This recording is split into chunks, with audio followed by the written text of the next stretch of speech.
The sponsor of my stream and podcast is DistroKid. If you want 10% off on your first subscription with DistroKid, release your music to the world on every major music platform. Make sure to go to my website, andrewvanzark.com, and click on the discount link under the tab of DistroKid.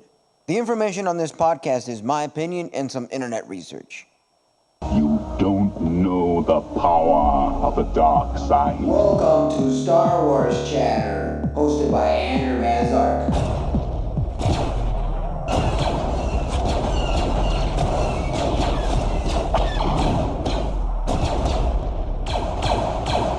Now you're listening with power.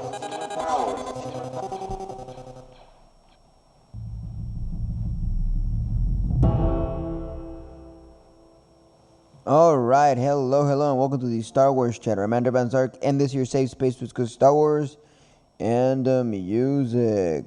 So let's get it flowing, let's get it running, and let's get it going. Today we're going to talk about Ahsoka's Part 6, Far, Far Away Galaxy. I am extremely emotional about this one. It brings us to a new level of what we were expecting from the Ahsoka series. Everything that we wanted to see in Ahsoka has been portrayed right here on Part 6 of the episode. You know, the Star Wars universe continues to expand its horizons with each passing episode of Ahsoka. And the sixth installment, titled Far, Far Away, it's no exception. In this review that I'm going to do right here, we'll dive into the highlights of this thrilling episode and discuss a new opportunity it brings. It's a new opportunity to the Star Wars storytelling universe. And before we proceed, there's going to be spoilers here. Don't worry. If you want to know that there's going to be spoilers, now you know. And if you don't want spoilers, then go ahead and watch the episode if you haven't. And from there, we'll get ourselves started and running. So, Ahsoka. It's kind of sad that she had a limited time on the screen on this one. But we are sure to know that we are going to have more Ahsoka on the future episodes. A new galaxy, a new frontier, far, far away, takes us on an exhilarating journey to an entirely new galaxy, offering fresh storytelling possibilities with the Star Wars universe. Although we only catch glimpses of this uncharted territory, it bears a striking resemblance to our own galaxy, complete with adorable creatures like the Holler and the Noti, reminiscent of a crossbreed between an Ewok and a tortoise. Exactly, we have our new modern version of what Ewoks would have been if it was released nowadays, that film, Return of the Jedi. So, the introduction of this new galaxy and everything that we have been seeing here in Ahsoka adds an exciting layer to the Star Wars narrative, for sure. It's hitting at future adventures and mysteries and everything that we are waiting for, It's really exciting. It's a testament to the show's commitment to expanding the lore and taking viewers to unexplored corners of the galaxy. I love how we're doing all this exploring with all the characters and the way we're building up the story, And welcome to the show, Dan's just thinking. Welcome to the show. And Kiraitone. Hey, love you. So, this episode brought us the one and only. The one we were expecting to see this whole time, this whole journey, throughout the whole galaxy. A live-action Thrawn. We finally see. Have you seen the new episode, Dream Warrior? Have you seen it? Thrawn has been shown on screen. Thrawn! Ah! Yes! Woo! Sorry, I get a little excited with this. Oh, and we finally find the return of Ezra Bridger. Oh yeah, I saw it like 2 hours ago, and I was blown away. I was blown to smithereens, for sure. Like, wow. I cried when I saw Ezra Brinker. I never thought I'd see Ezra Brinker so quick in the series, but here we are, and we're already seeing Ezra Brinker. You know, one of the most anticipated moments in the Far, Far Away episode is the live-action debut of Thrawn, a character well known to fans of Star Wars Rebels and the Thrawn trilogy of extended universe books, which I've been slowly reading. It takes me a little bit of time, but I've been there trying to get myself acquaintance with it. So yeah. And despite the heavy makeup and red contact lenses, we still love how he looks, you know. It's not like Cad Bane that people complain. And here we're not complaining whatsoever. I don't feel a complaint whatsoever from Thrawn. So, however, it's hard not to see the glimpses of his Witcher character, Stringor during his on-screen appearance, for sure. Yeah, sure. But the surprises don't end there, you know. They don't. They just do not end there. You know, it's unexpected. It's an unexpected twist. What I've been trying to figure it out, who the hell are the night troopers? You know, the night troopers, you know, the guy with the golden mask was pretty intriguing. I was like, a new set of troopers? Huh. This is interesting. I wonder if they're reanimated characters or they're really actually new troopers that are going to get thrown into this whole series. Because we had in the sequel trilogy, you know, the Red Troopers, you know. What about here? Are we going to have new set of troopers? I don't know. That seems like an interesting take. So, this secrecy places both of them in serious jeopardy, you know. And a decision that seems uncharacteristic of her, given her age and experience. You know, while Thrawn's clever manipulations plays a role in Saban's actions, you know, it's disheartening to see a smart character portrayed as less intelligent, but by withholding vital information, despite this far, far away, excels in most other aspects. Yeah. So, some highlights and riveting performances from this episode. Strength shines through with Thrawn's character feeling perfectly realized, though not without a minor squibble here and there. Ray Stevenson continues to steal scenes as Baylan, providing an engaging dynamic to the storyline. You know, additionally, Shin's role as a fun and intriguing bad guy psychic adds depth to the antagonistic forces, you know. And new characters such as Enoch and the alien witches with their magical abilities. You know, I was like, wait, are we having some other Night Sister kind of thing here? Huh. And they contribute the episode's rich tapestry, you know. The eerie setting of Peridia, a star whale graveyard, adds an element of mystique to the story, you know. The whales that Ahsoka was, you know, taming and whatnot, they went there to Peridia to actually die. That's what they did, you know. Yep. Yeah. It's pretty sad that Ray Stevenson passed away, and you know, we have to acknowledge his role here. Baylan Skoll has been a great villain for this Ahsoka series. You know, he's a great Inquisitor, if I might say so myself. He doesn't call himself any of that, but I feel he's acting like an Inquisitor kind of thing. And he's not doing a bad job with the role he was given in Star Wars. So it's really sad that he had to pass away at age 50-something. And I would have loved for him to have acknowledged his role. I was reading, and I did a whole blog post about it, that Ray Stevenson never got a chance to see his role in Star Wars. He just recorded it. It went to post-production, and poof, not to be seen. And it's really sad, you know. So as the episode draws a close, Thrawn prepares to depart, eagerly anticipating a meeting with Ahsoka, whom he believes to be alive. This adds an interesting twist to the story, as it remains uncertain whether Thrawn is aware of the existence of another famous Jedi, Luke Skywalker, in this time. Luke Skywalker, by the times of Ahsoka and whatnot, Luke Skywalker is still out and about.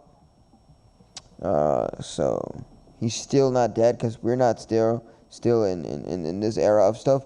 Hey, welcome, Jedix, welcome. So I hope you've all been watching Ahsoka as loyal as I've been doing it. Even though they come out the Tuesdays, I just realized I was still used to all the Wednesday releases, and I've been seeing them Wednesdays. That's why one of my shows happens on Wednesdays, because most of Star Wars updates on Wednesday. So that's why I was watching them Wednesday instead of Tuesday. But yeah, Far Far Away offers an exciting expansion to the Star Wars universe, introducing a new galaxy, Thrawn, and an eagerly awaited Ezra Bridger. Although Saban's action may raise eyebrows, this episode more than makes up for it with its compelling character, intriguing plot lines, and tantalizing glimpse of what's yet to come. As Ahsoka hurtles towards its season finale, the anticipation for the remaining 2 episodes continue to grow.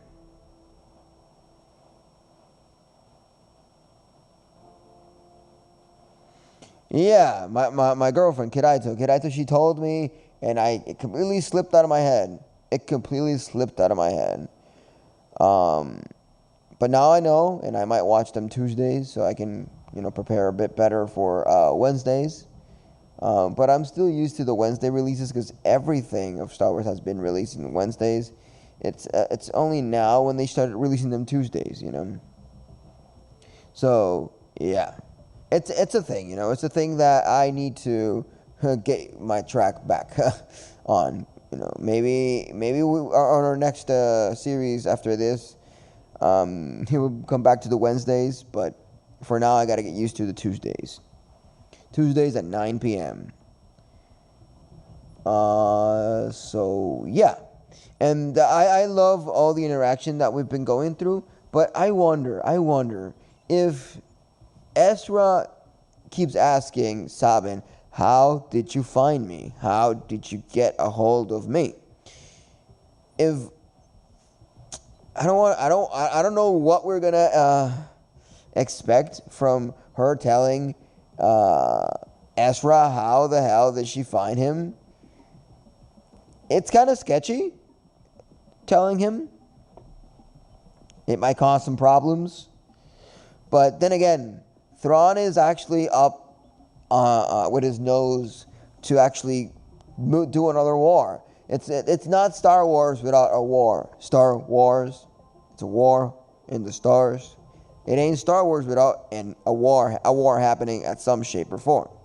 We had wars happening in many shapes and forms at different points in Star Wars, like the Battle of Jabin, Battle of Endor, Battle of Hoth, and so on and so forth. There's always war afoot in Star Wars, and Thrawn is planning one. I for sure know that there's going to be a galactic war with Thrawn being the leader of, all those night troopers. They no reason why there'd be night troopers all thrown in there in order to, do something with them. So I'm intrigued once Sabin tells Ezra how that she got a hold of Ezra, Baylan Skull did promise Sabin that she was going to find Ezra Bridger. She did find Ezra Bridger. Technically, didn't lie, at least in my opinion. But there's something funky about this. There's something really funky about this, and I don't feel good about this. I think something bad's gonna happen. Either, Thrawn getting a hold of Ezra and whatnot, maybe causing this war that I'm talking about, and then Ezra gets killed somehow. I don't know. Or Sabin gets destroyed, because Sabin has been up to no good. She's been a slave to them bad guys, as I like to call them. The Darksiders, Dark Force users, and I don't know. I think it's kind of crazy. It's kind of crazy. And seeing that golden trooper, I'm curious to know who the hell that is. Is that another random trooper, or does that trooper have a specific role to totally give us a point in the story? But let's do the part of the show that I like to read, a random article from the internet. And this time I chose the questionable IGN. But we can always give ourselves a flow. You think Sabin is going dark side? You think Sabin will actually fall to the dark side? Well, Sabin did actually have the dark saber, so she does know how to use sabers, and she knows how to fight. She's been trained slightly by Ahsoka Tano. So she does know how to use some of those techniques and whatnot.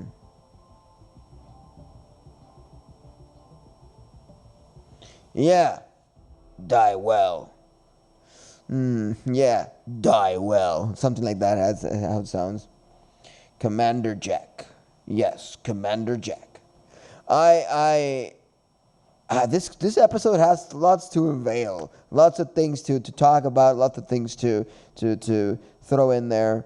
And now that you mentioned that, Gen X, it won't surprise me if Sabin actually ends up in the dark side. It wouldn't surprise me. Now that you mention it and I think about it, it makes a lot of sense, because she's kind of doing another Anakin thing, where she's just taking revenge and letting her emotions, her anger, get the best of her. That's why she's doing all these wrong things. And sure, she might have a redeeming point, but it's up to her whether she picks to live or die, the same way as Ahsoka, whether you live or you die. And it wouldn't surprise me in a way, because she's been going through a weird path, and clearly she says to Ezra, "Hey, don't question it. I don't want to talk about it now." So if she doesn't want to talk about it now, the same way Anakin did not want to talk about his things at the moment with either Padme or Obi-Wan, she's clearly going through that path. Clearly. She's clearly. So let's see what IGN had to say about this episode. When it comes to Star Wars touchstones, Episode 6 of Ahsoka has it all. From the reference to the opening crawl by Huon and onwards. Far, Far Away may be missing its title character, but still delivers another excellent outing for the show. And what's funny is that this wasn't directed by Dave Filoni. So it built up its villains and their plans while also taking the time for quintessential Star Wars cuteness. The Perc delivered Grand Admiral Thrawn and Ezra Bridger to the planet where they will go to die.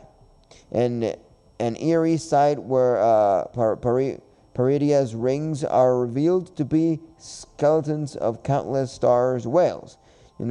This is also the original home of the Night Sisters before they arrived on Dathomir. And Ahsoka provides an appropriately creepy live-action introduction to their order in their blood-red garb. Their leader voice given the same unsettling reverb used in Star Wars: The Clone Wars.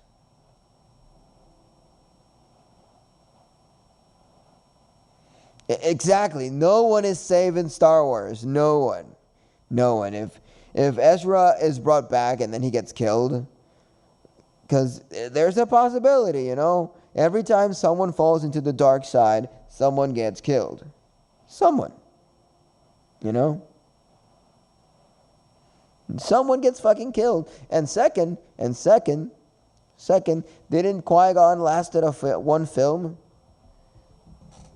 So, I wouldn't be surprised if Ezra gets brought back from the world between worlds and from where they came from and where he was hiding and all that, and just to get killed. It wouldn't surprise me. And no one's safe in Star Wars, especially Disney era of Star Wars. Everybody gets fucking killed. But then again, Disney tends to revive characters after they're killed. You know. But that is how things flow. That is exactly how things flow. So, with most of the surviving Rebel crew soon to be reunited in the final 2 episodes of the series, we can't expect to see Ezra fighting alongside his old friends against Grand Admiral Thrawn.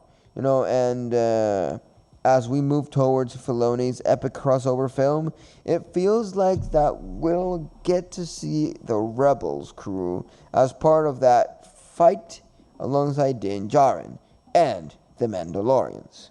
So this is uncharted territory, but we're still chronologically 25 years away from the sequel trilogy. So there's a lot of ground to cover in that time period.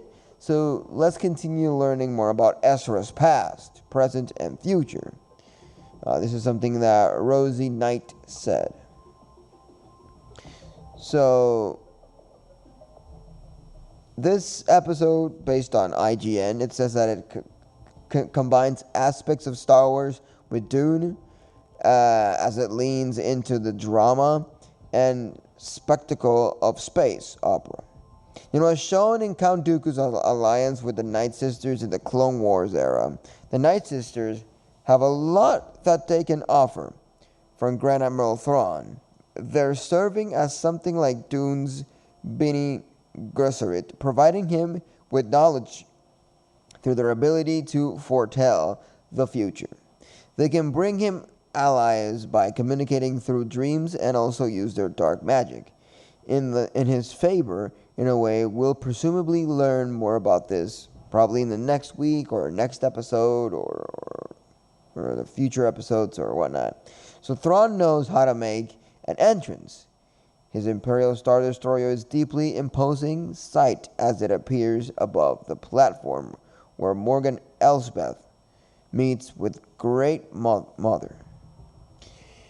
When I saw Grand Admiral Thrawn going down and opening there and saying his first liners, it felt like something that you could see back in the original trilogy with Palpatine or Darth Vader.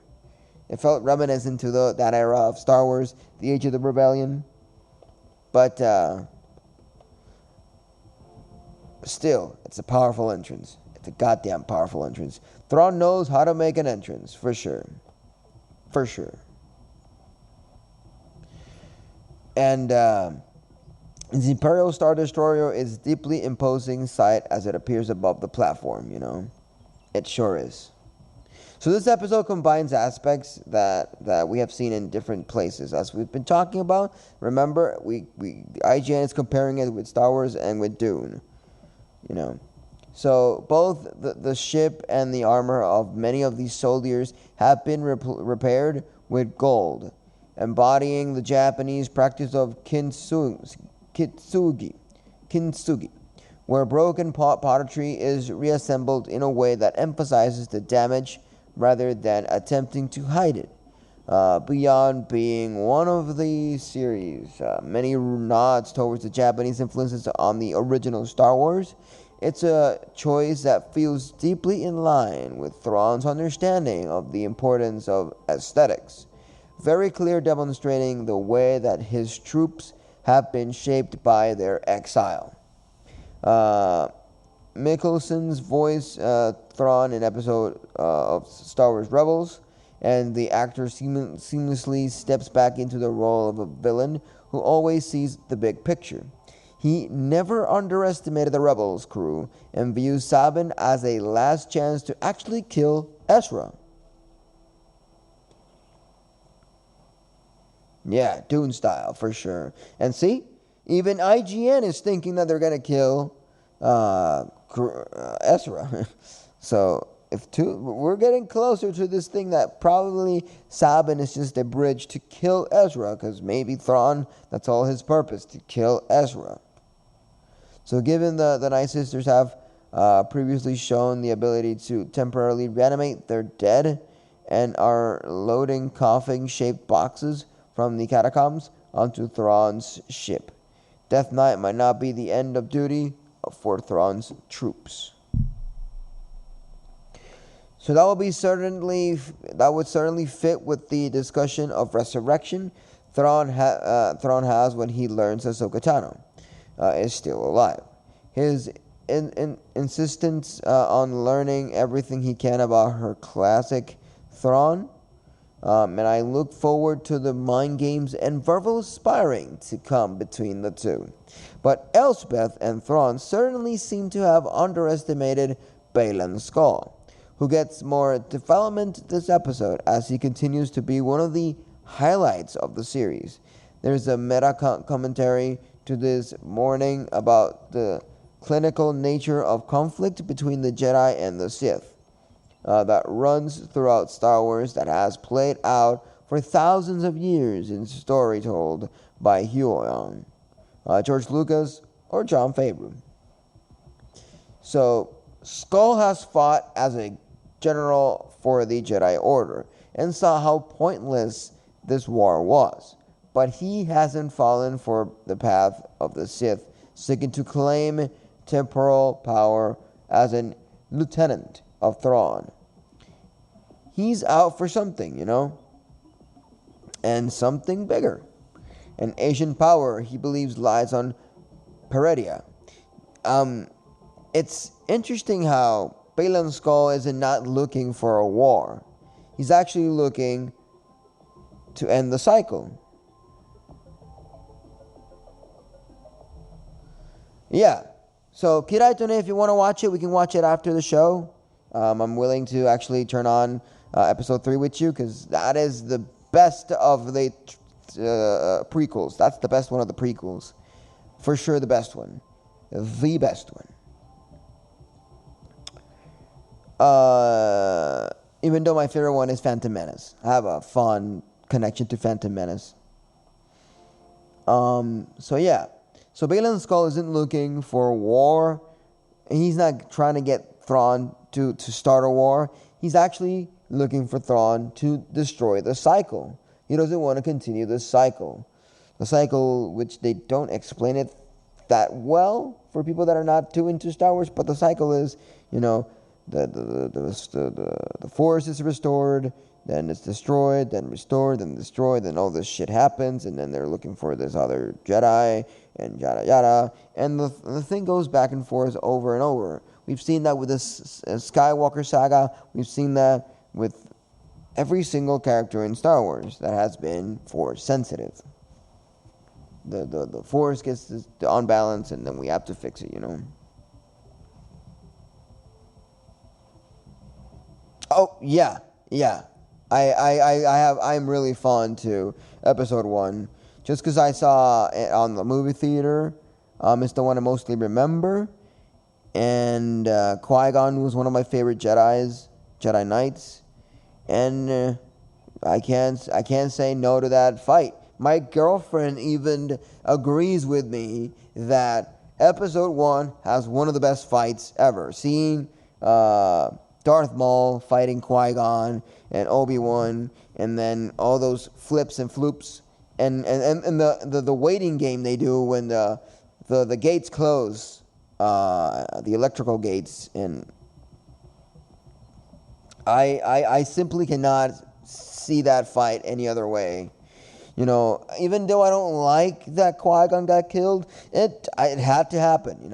It brings a lot of dramatic effect. So I am really fond to episode 1, Even though I did see Attack of the Clones and Revenge of the Sith on the movie theater, I was in 5th grade when I saw, 5th grade? No, 4th grade. I was like in 4th grade. 4th grade, 5th grade, when I saw Revenge of the Sith. And I think the prequels have a lot of potential. I don't understand why lots of people hated them for quite a while. But I think the prequels is where I am more fond to it. Even though I'm a huge fan of Empire Strikes Back and Return of the Jedi, I still think the prequels have a lot to offer to the world of Star Wars, And I also love Episode 1, It's interesting how we both rank it number 1. Well, I wouldn't know if she ranks it number 1, because, she still hasn't seen Revenge of the Sith, which I'll probably force her to watch it now once we finish this episode here on my... Oh, you want to wait to watch it till Monday? Because I don't mind watching it now. I don't mind watching it now. Because I know you're really, boiling to watch it. You're boiling to watch it. Or do you want to watch it on Monday just so you can be more fresh for the interview? All right. Let's go. We're going to watch it at 10 p.m. 10 p.m., you FaceTime me, and we are going to watch it. No doubts about it. We're going to watch it right here, right after the show. We're going to go watch it. We're going to go watch it. There's no question on that. I want you to see Anakin's full-fledged, turn of events. I want you to see that. You're going to be excited. You're going to be excited with that one. This one has a lot of plot twists. And here's another of my favorite villains, General Grievous.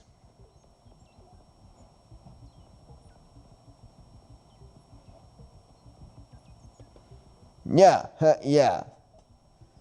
You were going to wait for Monday, but you couldn't. You were so intrigued. I love that I got my girl into Star Wars. I joined her into the dark side. Because lots of people say Star Wars sucks. But I say Star Wars rocks. For sure. You're ready to cry. She's been telling me with the prequels, because so many characters die, she's been telling me, you'll need to save up some money so you can buy me some sessions with a therapist. And I'm like, okay, I'll get you some sessions with a therapist. Don't worry. And then the therapist is going to be, why are you so depressed and crying? Because they killed my Qui-Gon. They killed my Darth Maul. And where's my Darth Vader? Yeah, they killed Smee Skywalker. He's dead now. And she's like crying all the time, and I'm like crying too. But damn, she's been sobbing all this death of all these characters, Yes, she has been assimilated. For sure, she has been assimilated. Yes, indeed. Jar Jar, yep, Jar Jar is still alive. Missa, so stupid. For giving the Palpatine the documents. Missa, so stupid. Missa. Missa say that the Emperor and the Chancellor should have full power.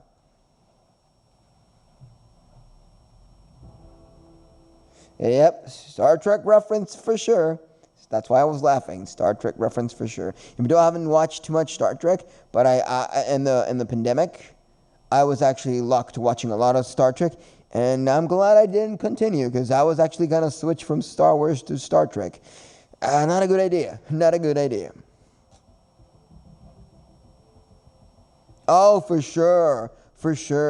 Jar Jar. And speaking of Jar Jar, I have a full-fledged podcast episode which I could dive into, where I say that Jar Jar Binks is a Sith, a disguised Sith.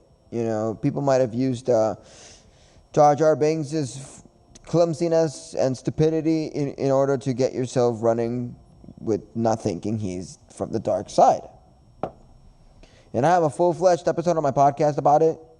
So if you want to dive into that, you can go search it on Star Wars Chatter on Apple Podcast or Spotify, and you'll get yourself running with that right there at that point in time.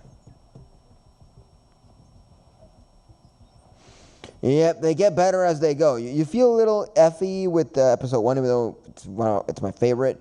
Then we get a little bit like intrigued with the episode 2, but then on episode 3, oh boy, oh boy, are you into something? You're into a full journey there, like with the iconic hello there.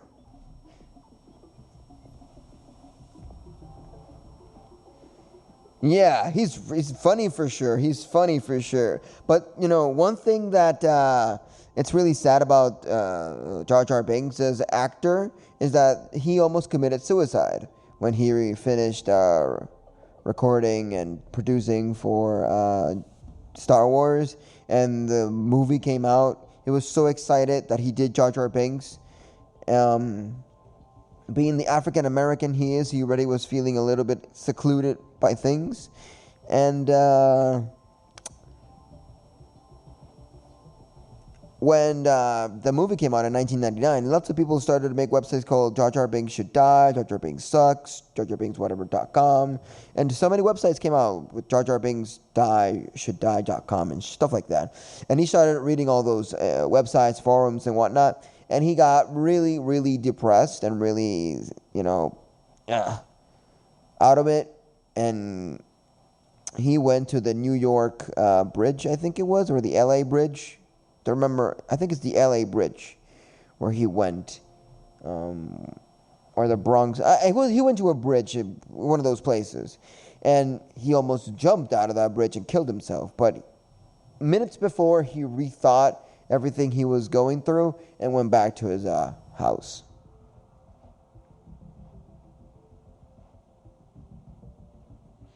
Yep, midichlorians. That's like some sort of Scientology thing, in my opinion. Some goddamn Scientology shit. So, yeah. But yeah, so going back into some more Ahsoka here.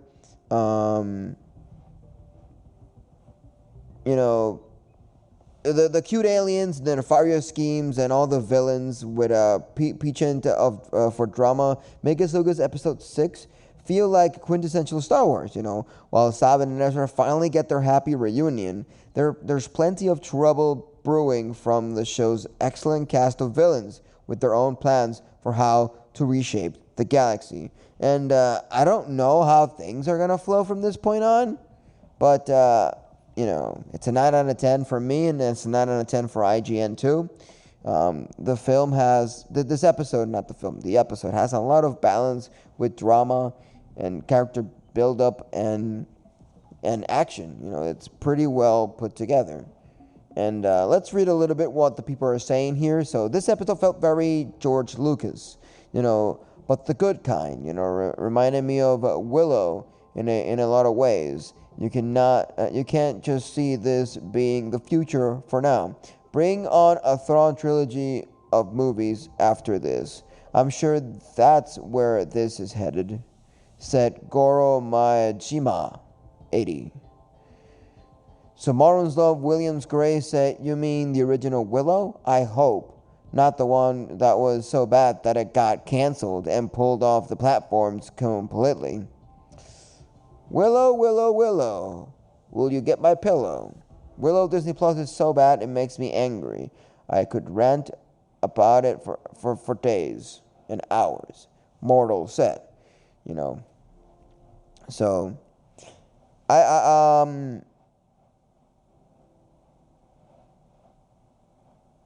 really? So Tatless Damned said, I show more emotions reuniting with my cat after not seeing him for a few hours than Sabin and Ezra showed this episode in that scene. My God. What? What are you guys talking about? I agree here with Plan B 77. I think she played it out down due to the circumstances she put herself into to get to him. She also didn't tell him the whole story of how she got there and what she had to do and who she had to betray to get to him. So it's a bittersweet reunion. Exactly. She had to betray none other than the title character, Ahsoka Tano. So why would you tell Ezra, oh, I got here because I betrayed Ahsoka Tano and I am now part of Balaam Skull's clans and crew, and I'm here because of that, and I saw Grand Admiral Thrawn, and he's looking for you. No, you're not going to tell him that. Are you fucking stupid? Yeah.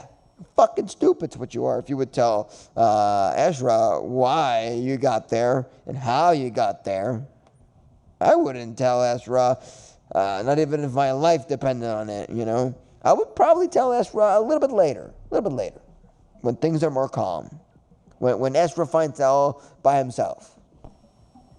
Which I don't know if that would cause more problems, but I would do it that way, you know. That's the way I would do it. That's the way I feel about it, and that's what I see when it comes to Ezra and Sabine reuniting. We have to take it slow, and we have to flow with it, you know. We do have to flow with it. So, that's what I have for now for you guys of Ahsoka Tano, and my little explanations and talk about and discussions about the prequels, which we're going to have a full-fledged interview by next Monday, hopefully. And things are flowing great with Ahsoka. Can't wait for the next episodes to come out. Everything has been running great. The live action of Thrawn actually got me clapping, yelling, and screaming, and feeling all sorts of emotions. And I hope that things get more intense from this point on. I'm expecting war and destruction. I'm expecting the worst. I want to see the worst right here and right now on the Ahsoka series. Oh, yeah, Kirai Tone this time she will talk about all three at the same time, because we've came to a new conclusion. Instead of talking about each movie individually like we were doing, why don't we just talk about the eras themselves? You know, we already talked about the Age of the Rebellion, but why don't we talk about now the Age of the Jedi Order, all in one single throw? And then we can talk about the other eras of Star Wars. You know, there's a few kind of eras within Star Wars. If you want to check around here, and we can actually dive into those better if we take them like that. You know, there is the Dawn of the Jedi. There's the Old Republic, there's the High Republic, there's the Fall of the Jedi, which is where we're actually at in the prequels. There's the Reign of the Empire, which is sort of also still the prequels. And then the Age of the Rebellion, which is where we're already discussed. And then there's the New Republic, which is everything that has to do with Andor, Mandalorian, and all that kind of stuff. And then we have the First Order, and then the New Jedi Order. Those are the eras. Age of Resistance. Yeah, the Age of Resistance is what I was trying to get there. So we decided to talk about them instead of by movie, by era. You know, Fall of the Jedi, Reign of the Empire, Age of Rebellion, the New Republic, Rise of the First Order, the Age of Resistance, and all that. You know, instead of going film by film, because that would take us forever. And not just that, but it would give us a better understanding of the characters, a better flow, and we won't have all those incongruencies that we've been having so far. I like it this way better. She was actually more interested that way, because when we saw episode 1, she was like, hey, and talking a lot about episode 1. And then all of a sudden, she was like, wait. And she played episode 2 without telling me, and then we started watching episode 2.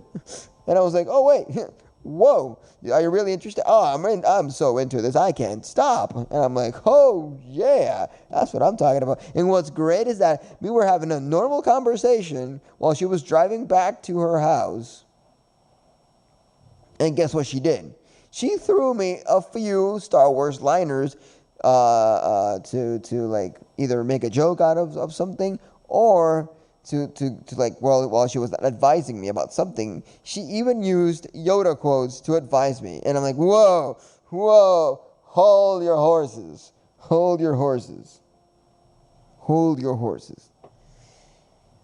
Because she was saying, like, there is, she did the Yoda line of do or do not. There is no try. And I'm like, oh, throwing me some Star Wars references there with fundaments and everything. So yeah. Thank you all for listening. Thank you all for being here and chatting with me. I'll be back Friday if I can. If not, I'll be here Monday to discuss the whole Fall of the Jedi, which is episode 1, 2, The Clone Wars, and episode 3. So thank you all for listening, and I'll catch you on the flip side.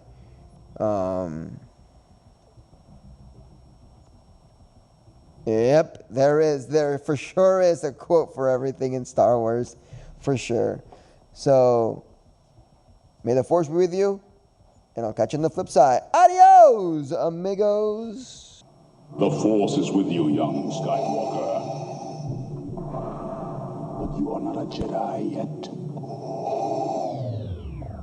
This was Star Wars Chatter, your safe space to discuss Star Wars, music, video games, and other geeky topics.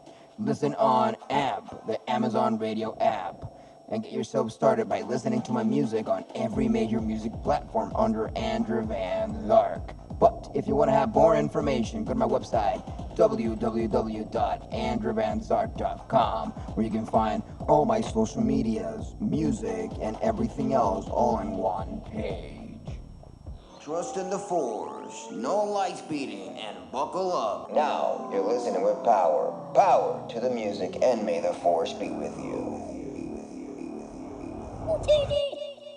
The sponsor of my stream and podcast is DistroKid. If you want 10% off on your first subscription with DistroKid, release your music to the world on every major music platform. Make sure to go to my website, andrewvanzark.com, and click on the discount link under the tab of DistroKid.